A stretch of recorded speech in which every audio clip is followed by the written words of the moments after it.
अस्सलाम वालेकुम। City news network के डिजिटल प्लेटफॉर्म के साथ मैं हूं उसामा मलिक।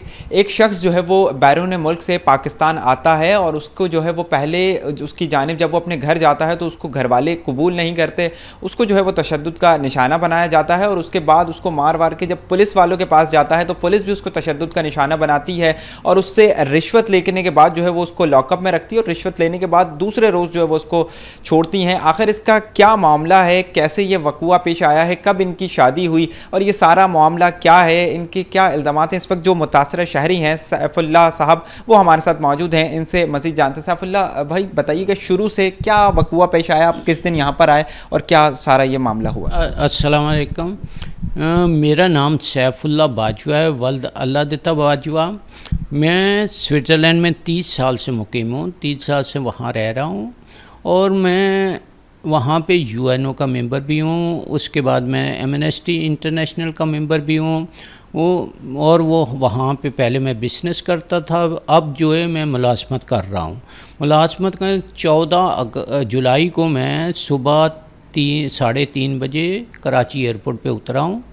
वहाँ से सीधा मैं घर गया हूँ। घर तकरीबन 6 बजे के करीब मैं घर गया हूँ। मैंने जाके वहाँ बेल दी तो मेरी वाइफ़ ने जब दरवाज़ा खोला मैं अंदर गया। उनके साथ कुछ बातों पे तल्खी चल रही थी या मतलब इस तरह से हो रहा था कि कुछ अनबन हो रही थी। तो उस दौरान मैं जब अंदर गया मैंने कहा बैठ के बात करते हैं। उन्होंने कहा नहीं, मैं तुम्हारे साथ बैठ के नहीं बात कर सकती हूँ। तो जब इस तरह से तल्खी हुई तो उसने कहा मैं अपने बहनोई को बुला रही हूँ, बहन को बुला रही हूँ। मैंने कहा उनका कोई मसला नहीं है, ये घर मेरा है, घर में कोई दूसरा बंदा नहीं आ सकता है क्योंकि मेरा घर में मेरा और आपका मसला है, हम दोनों इस मसले को हल कर सकते हैं। अगर आप कहती हैं कि ये मसला ठीक नहीं है या हमारी आपस में बात नहीं बनती है तो मैं यहाँ से उठ के चला जाऊँगा, कहीं भी चला जाऊँगा, होटल में या पंजाब चला जाऊँगा, यहाँ से चला जाऊँगा। लेकिन उसने उनको बुलाया, वो आने के बाद मैंने उन्हें कहा कि आप अंदर नहीं आ सकते हैं। उन्होंने फिर उसके भाइयों को बुलाया जिनका नाम इरफान और इमरान है, वो आए। वो बहनोई उसके का नाम समद है, वो और उसकी बहन, ये चारों पांचों आ गए। इन्होंने मेरे साथ लड़ाई झगड़ा, कपड़े फाड़े, मार कुटाई की, हर चीज़ की। और उसके बाद मैंने मेरा जो रिलेटिव मुझे ले के आया था एयरपोर्ट से, वो नीचे ही खड़ा था। मैंने उसे कहा कि प्लीज़ आप ऊपर आओ। उसने कहा मैं ऊपर नहीं आ सकता हूँ, तो मैं देखता हूँ पुलिस के पास जाता हूँ। वो अभी मुझे नहीं मालूम, वो पुलिस के पास गया है। रात को एसएचओ ये कह रहा था कि 15 पे कॉल चली है जो मेरी बीवी ने चलाई है कि पुलिस आए। वो अब मुझे नहीं मालूम किस तरह से पुलिस आई वहाँ पे। अच्छा, पुलिस आई, पहले इन्होंने आपको तशद्दुद का घर पे निशाना बनाया, फिर उसके बाद पुलिस आ गई, पुलिस आपको थाने ले गई, फिर क्या हुआ? नहीं, पुलिस आ गई, उन्होंने भी मुझे इस तरह से गरेबान से तकरीबन पकड़ के खींच के नीचे उतारा है बिल्डिंग से। उन्होंने गाड़ी में जब मुझे डाला तो इस तरह से डाला है कि जैसे किसी दहशतगर्द को या मतलब किसी चोर को जिस तरह से ये घसीटते हैं पुलिस वाले, उस तरह से किया। मैंने कहा मैं आराम से बैठ रहा हूँ, आप मुझे बैठने दें।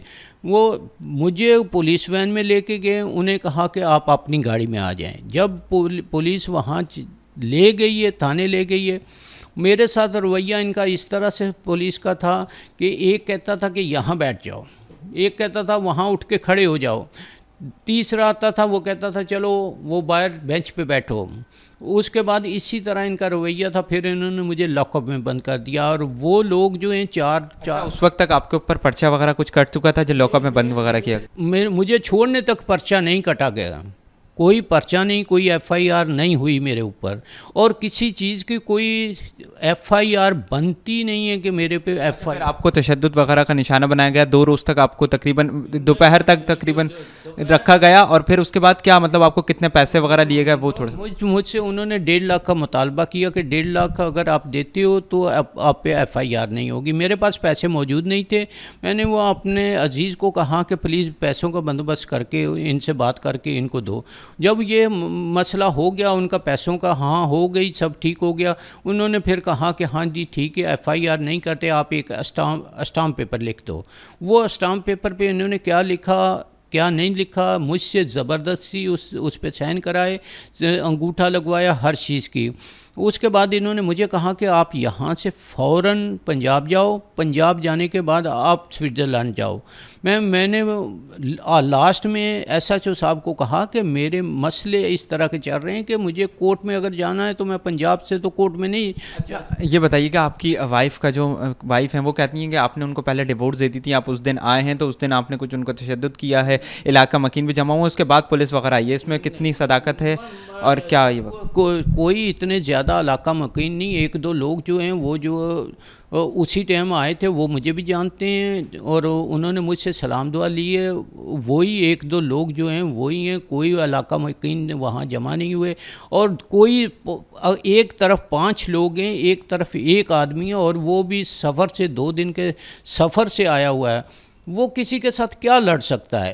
इन लोगों ने मेरे साथ तशद्दुद किया है, 5 लोगों ने तशद्दुद किया है और उसके बाद मुझ पे पुलिस ने तशद्दुद किया है। पुलिस ने मेरे साथ हर वो ज़्यादती की है जो होनी चाहिए, मतलब ये करते हैं लोगों के साथ, लेकिन हम ओवरसीज जो हैं। अच्छा, ये बताइएगा, आपकी इनसे जो शादी कब हुई और इनसे मुलाकात कैसे हुई थी और अब तक कितना आप जो है वो इन्वेस्टमेंट कर चुके हैं, और ये घर जो है गुलिस्तान जौहर में ये किसका है और कैसे आपने ख़रीदा वो? मेरी शादी जो है इनसे इंटरनेट पे मुलाकात हुई थी। इन्होंने मुझे मैसेज किया था इंटरनेट पे कि हाँ जी मैं आपसे मतलब मिलना चाह रही हूँ। मिलने के बाद वो शादी और 2-3 महीने के बाद इन्होंने मुझे यहाँ बुलाया और मेरे साथ वो मंगनी की, हर चीज़ जो है इनको मालूम थी। मंगनी करने के बाद तकरीबन 1 साल के बाद शादी हुई। शादी के बाद से हर चीज़ जो है, शादी से पहले अगर कोई ये नौकरी कर रही थी तो मुझे नहीं मालूम कहाँ क्या कर रही थी,